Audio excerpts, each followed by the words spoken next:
Welcome back. I've got some interesting stuff to show you. Let's first take a look at the main menu, and you'll notice there is a new button now available. It's called the Simulacrum. So let's jump in there. This is all hot off the press. It's all been done in just the last few weeks. A lot of it just in the last few days, even. This is similar to the DMD missions in Creeper World 3. It's a way to quickly whip up a new random mission using a bunch of settings and a bunch of fancy back-end code that interprets those settings. And there's a way to view the missions that you've previously played and an online sharing system. So you can see there's a few missions here. Most of them were put here by me since this was just implemented very recently. So I'm on the online tab, and you can see these missions are here, and I can click through them and see scores that have been posted and what the maps may look like. I can move over the map and sort of zoom in and see what's there. I've got my own history of maps that I've played. And I can see if a particular mission that's been played in my own local history has been shared. Either by me or someone else. That just means that it's available online. So that's pretty neat. If you go in and make a mission, you can come back, check your time, decide that you might want to share it. Like the one called Python Fit Banana, I could come share it online by clicking this button, answer a few more questions, and then off it goes, and it shows up in the online database. All very similar to the way the DMD works in CW3. So most of the work for all of this, of course, is over here on the editor. So if you want to whip up a mission that's of interest, this is where you can come. So there's player settings, bland settings, enemy settings, and then what ships you would like to play with. You can set any of these slots so that you start the mission. Say you want a C class there, then there you go. Or there's some convenience buttons, and I may expand this a little bit and certainly tweak it, but you can take certain default layouts of ships, but you can always, of course, tweak it as you might like. So map sizes, like in the other, like in Creeper World 3, the map size is flexible. In Particle Fleet, they can go up to 500 by 500. Those are cell units, which doesn't really mean anything unless you understand the scale of the game. But you can think of one little tiny square of land as one cell. 500 by 500 is really large.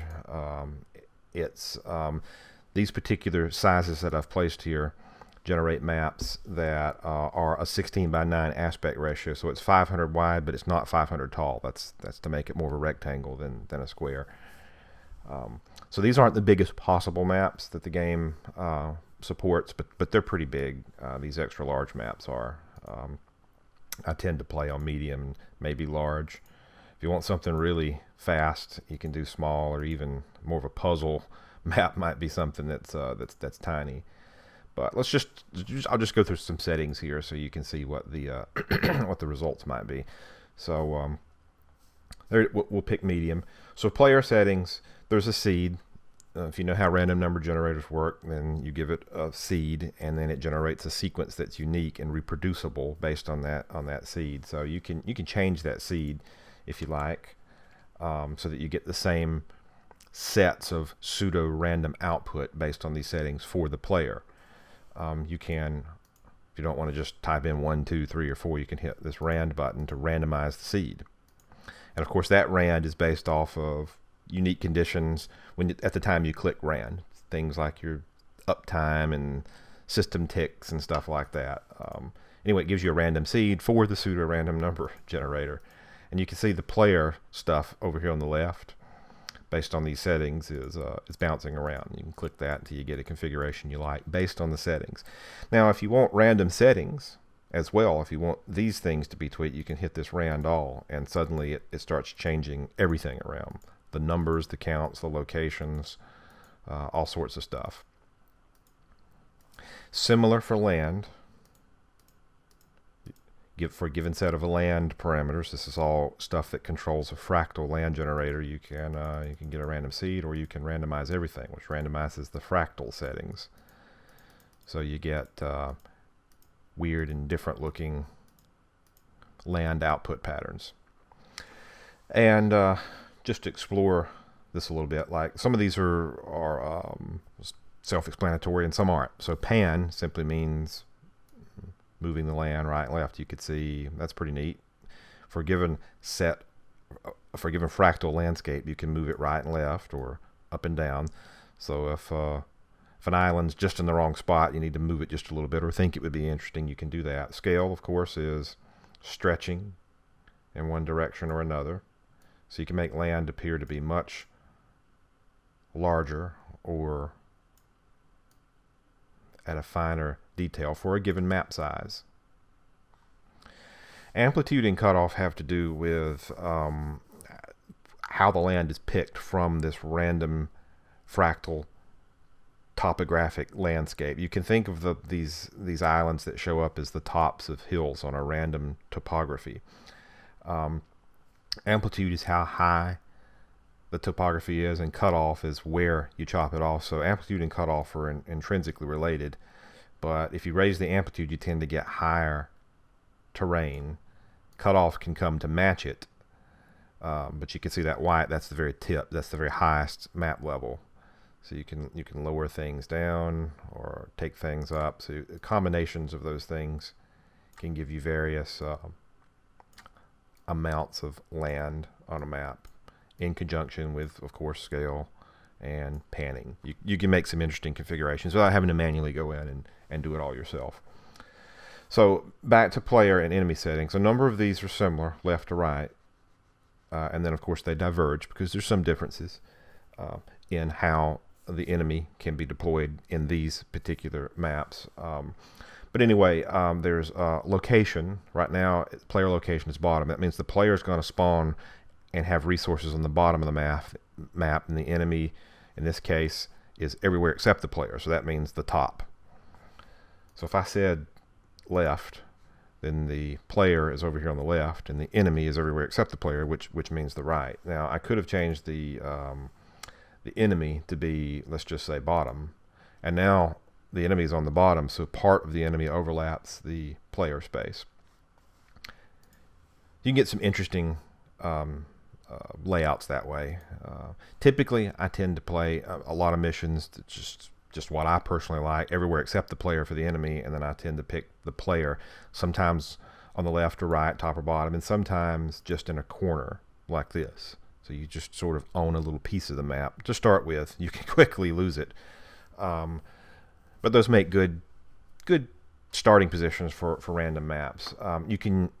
Moving on here, you can change, of course, the number of energy sources. They go up. See, they all get packed into the space you own. Let's put it back to left so there's a little more room here. You can see them showing up, and of course they randomize the location of other things as they go in, because things need to be a certain distance away from each other and all that. You can change the rate. This rate's not the fixed rate for energy sources. It's plus or minus 1 from that. So if I said 3, then every energy source that I get is going to come up with a value of 2, 3, or 4. Emitters. Friendly blue emitters. Boy, they're fun. I'll show you that in a minute.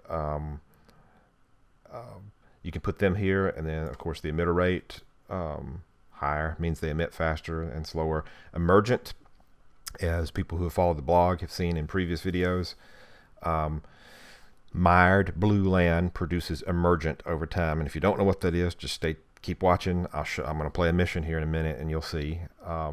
You can change the rate from none all the way up to fast production. It's just a scale for how much emergent is going to be produced.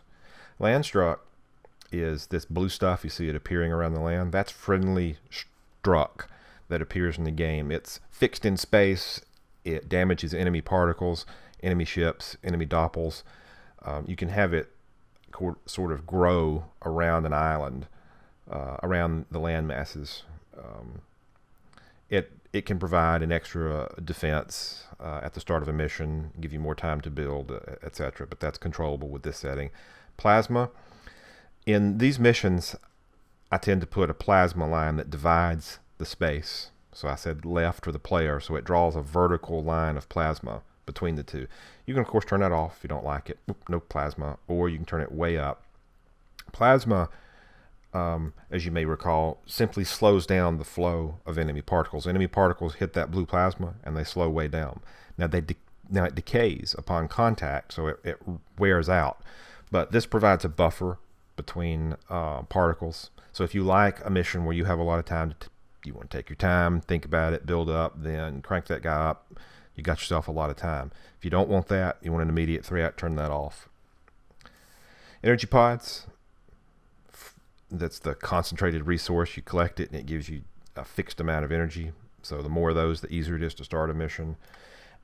Amp gems, similar thing. You pick them up to get the upgrades. Those are amp gems that are just sitting on the map waiting for you to pick up. And then, of course, here is the amp gem factory. If you turn it off, then there is no, it's appearing in the lower left-hand corner right here. You can see it right there. That's the amp factory. That's a guy that you energize, provide energy, and it makes amp gems. It takes a lot of energy, but it creates amp gems over the course of the mission. The number that it will create is based on where you put this slider. So there's only one amp gem factory on the map, but this number controls how many gems it can produce. Land I've covered. Similar for the enemy. You've got location, emitters, energy sources that are on the enemy side, the rate, similar to the player. Emitter amounts, instead of a sliding scale, I made it so that you can do easy, normal, hard, and elite. You can just pick ranges. It works out a little better that way when you're picking an enemy. Emergent, similar to the player. Land struck, same thing. You can have that. That makes it harder for you to attack those islands. And here it starts to diverge a little bit. Here's enemy type. Stunners, these are the guys that launch, and those lightning balls that will stun your ships or your energy sources. The energy sources that are in enemy territory, do you want there to be enemy mines built on top of them at the start of the mission? Or do particles have to build them? That's what that does. Structure around mines. That means whether or not there's enemy struck that appears in a radius around, it makes it more difficult to, that appears around an energy mine, it makes it more difficult to attack. And then here are the doppels and the ships. How many doppel spawners and ship spawners do you want?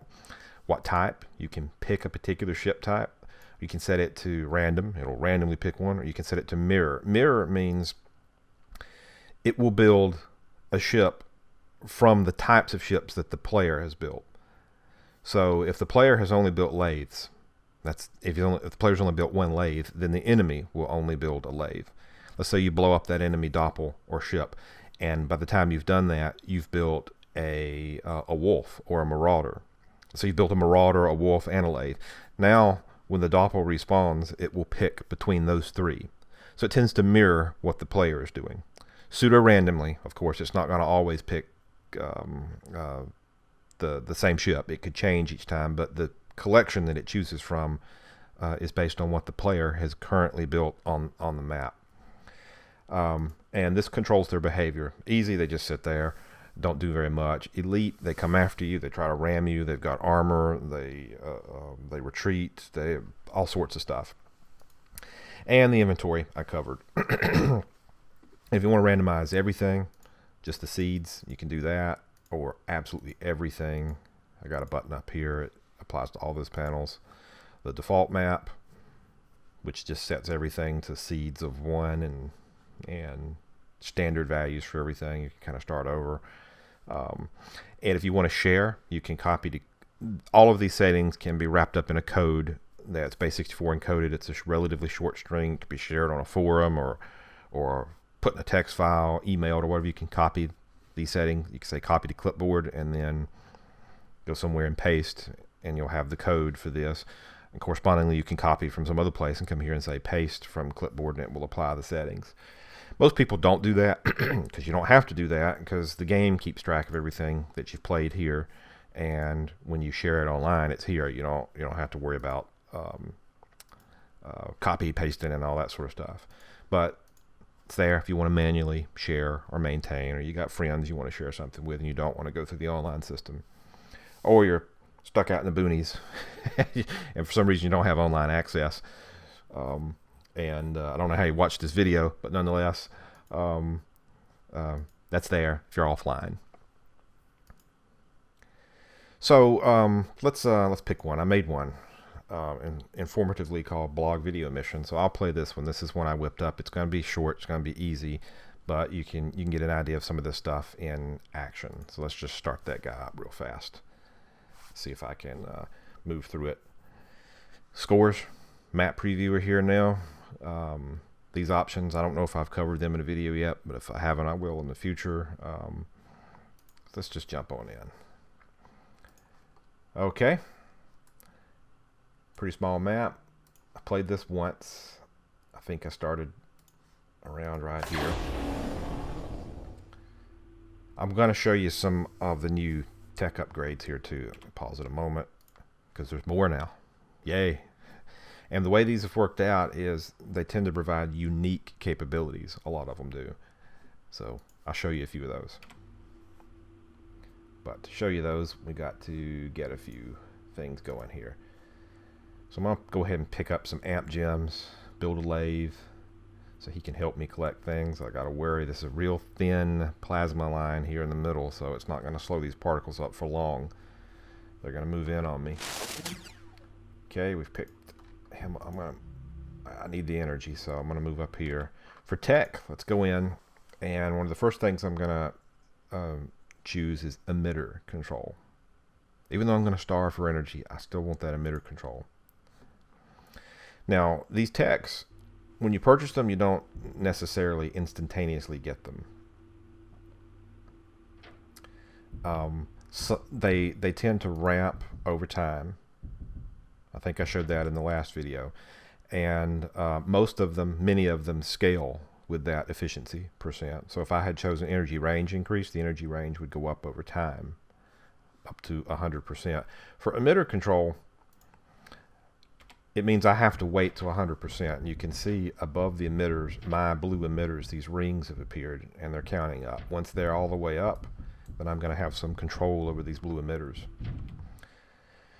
Okay, let me be quiet here a moment and actually play.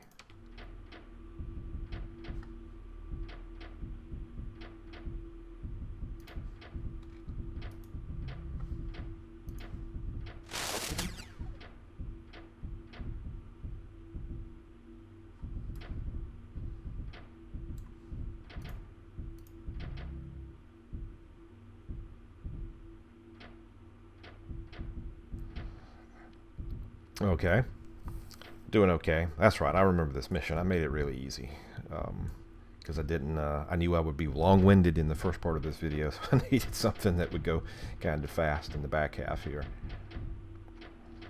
Okay, so I've picked up a number of techs here that I need to put to use. Let's pick up another guy here, and I know this guy. I'm gonna want to come down here and build, and omnis. I'm forgetting my omnis. Maybe he can build there. Maybe, because I can use them, build them here, and then move them forward. So the text. Let's go look. What else do we need? Let's see. So emitter control's coming along. I'll show you that in just another 30% here. Energy. I'm out up here at the top. I could increase. I can't ignore that. So let's increase our mine production. Range. Excuse me. Range. Probably beneficial. I can build a tanker, but I think I can just reach further if I devote to energy range increase. On the other hand, some land might be in my way, and it's more interesting to show in a video. So let's buy the rock burner so you can see that.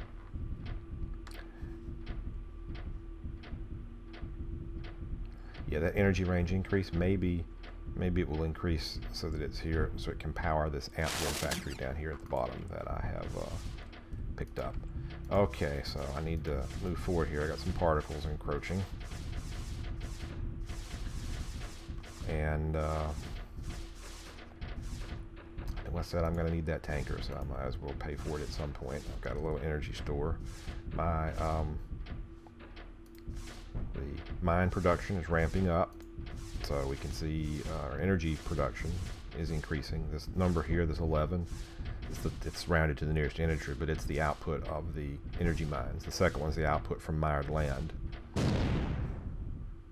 Okay, our emitter control is online now. You can see these emitters are doing something interesting. They're firing in a given direction. That we can set.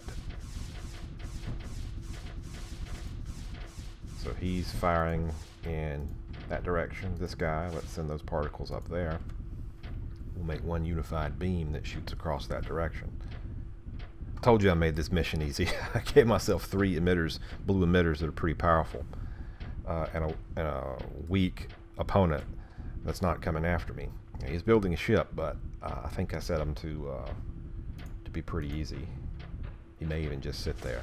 Now I've got some emergent I got to worry about. These wolves with all those missile launchers are pretty effective at dealing with them. Okay, so let's build out the rest of at least some of the rest of her fleet.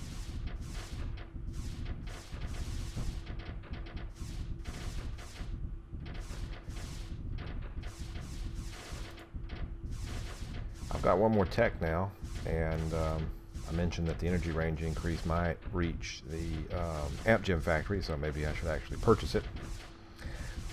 Rock burning is available now. So you say, well, what good is rock burning? What does that even mean? It means land removal. So it's a form of terraforming. You see this ship he's sitting here? He's sitting duck, right? It'd be nice if I could get this particle stream to hit him, but that's what happens if I try. Too bad. Land's in the way. Now I'm miring that land, I'm getting energy from it, that's good, but mostly it's in the way. Rock burner. Let's paint what we want to get rid of. And bring some lathes up to work on it. And he's not a sitting duck anymore. He just woke up and decided to come after me. I must have just been in range. Okay, let's not get so close that we wake him up. Maybe we can get rid of it here.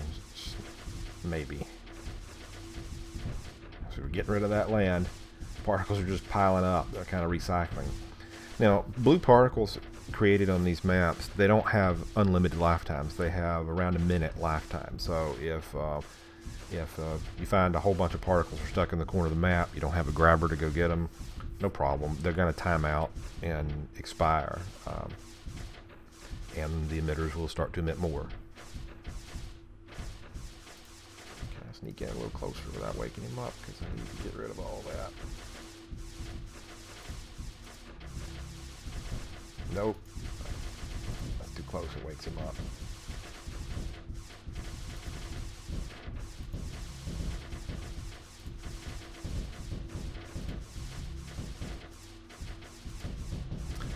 Gosh, I'm not going to be able to quite take it out.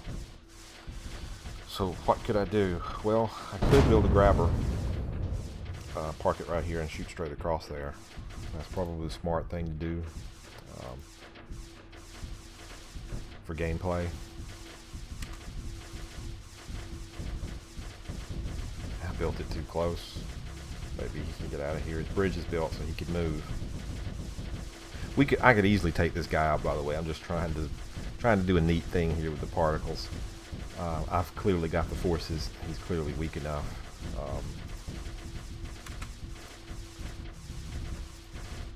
But I'm just goofing around.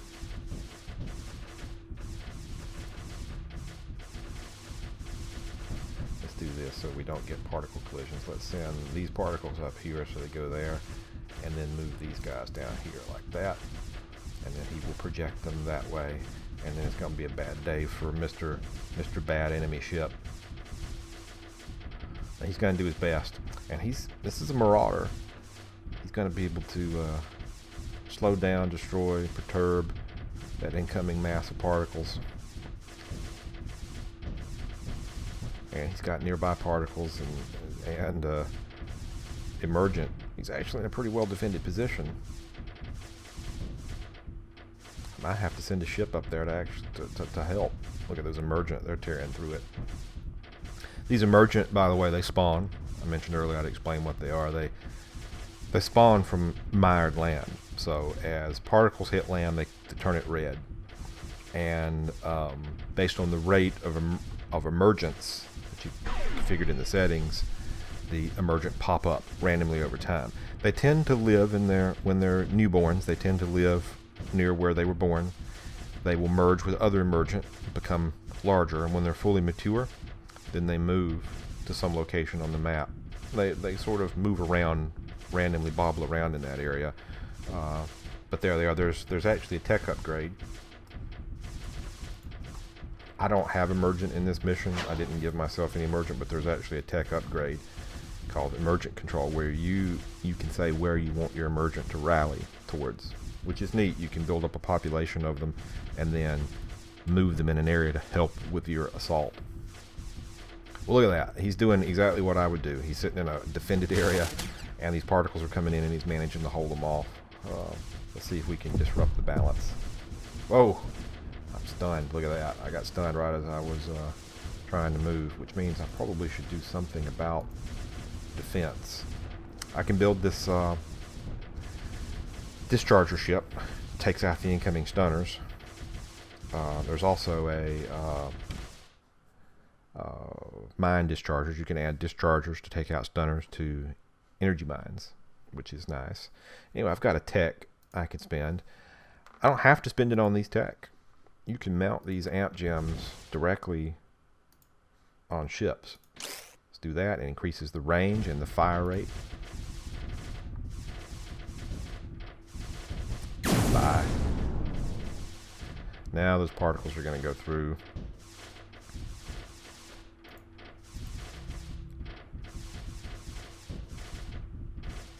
Work down the defense particles that are in there, make it easier for me to move in. And speaking of which, the easiest way for me to do this is probably not to send these particles down here, send them across here, take out that energy mine. Let's build the rest of our guys here. I lost a lathe somewhere along the way.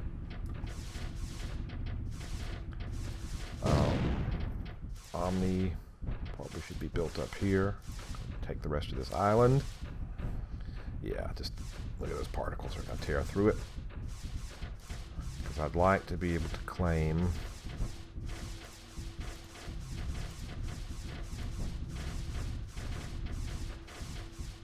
this energy source. This could be a forward operating area for me. I'm operating outside of energy resupply range, just barely. You can back up right now, but this tanker's going to need to move forward.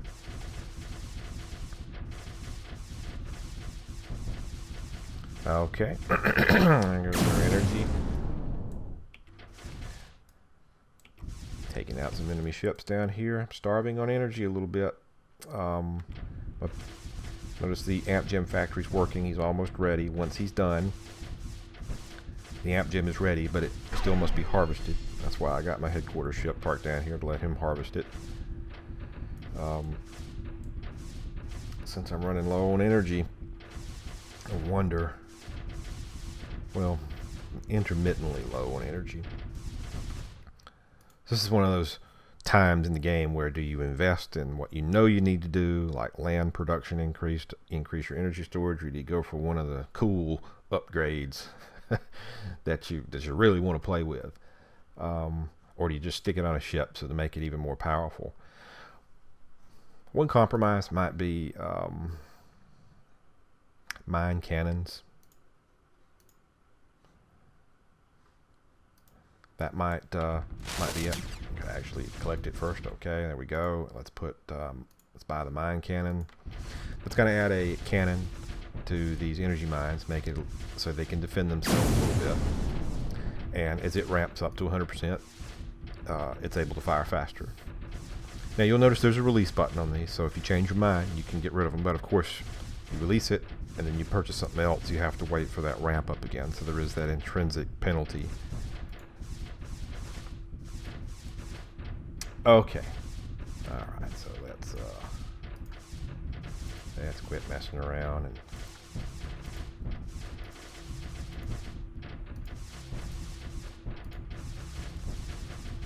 get in here. Give him what for? Okay, problem. These particles don't like what I'm doing. And that is not a sustainable position. Let's back up and get a chance to buffer out. Okay. Lost a forward destroyer. Too bad. It's not going to be a flawless victory, but well, I already crossed that bridge. I'd already lost a lathe, I think.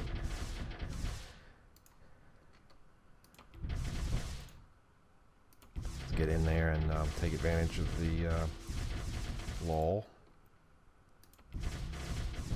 Oh, an emergent. Took out the lathe on the front. Bring our tanker forward. Don't really need it right now because this guy's doing our energy resupply. I am hurting for energy. Using it faster than I'm making it. Ugh.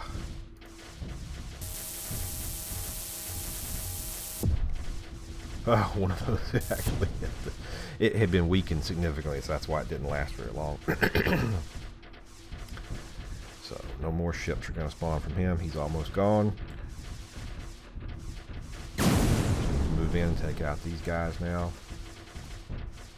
Okey-doke. That grabber, I think I could deploy him right there, maybe. Make a forward position. Get some ships that mean business. I just heard an app gem's on its way. It is. So how we want to spend it? Let's put it on him. Increase his fire rate.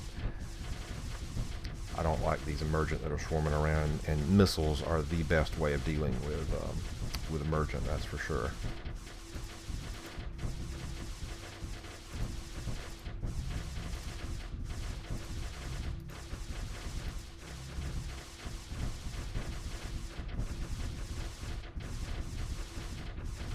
Particle stream flying up there, excellent. Took out that guy. Now let's just turn grabber off. The particles run straight through because I need them in that area. I'll be operating outside of an energy mine range, so let's move our tanker forward.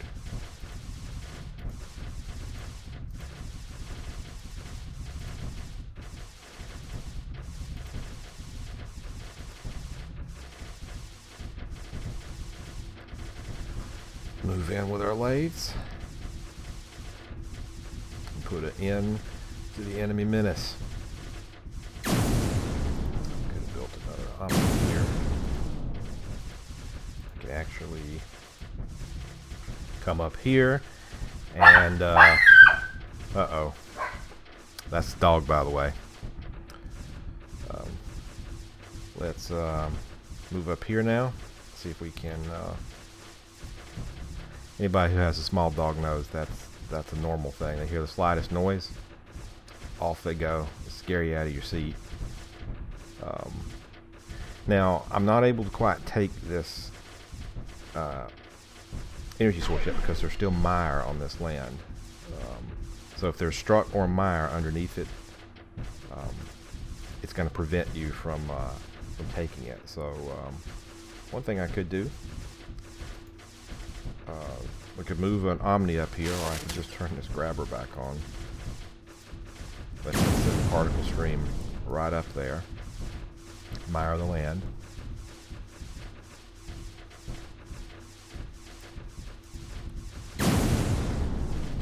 I'm about to win the mission. I'll go ahead and achieve the victory condition and then play around for just a few more minutes to show you a couple other things. Oh, I moved away just as the mire came in. So let's go ahead and finish that energy mine.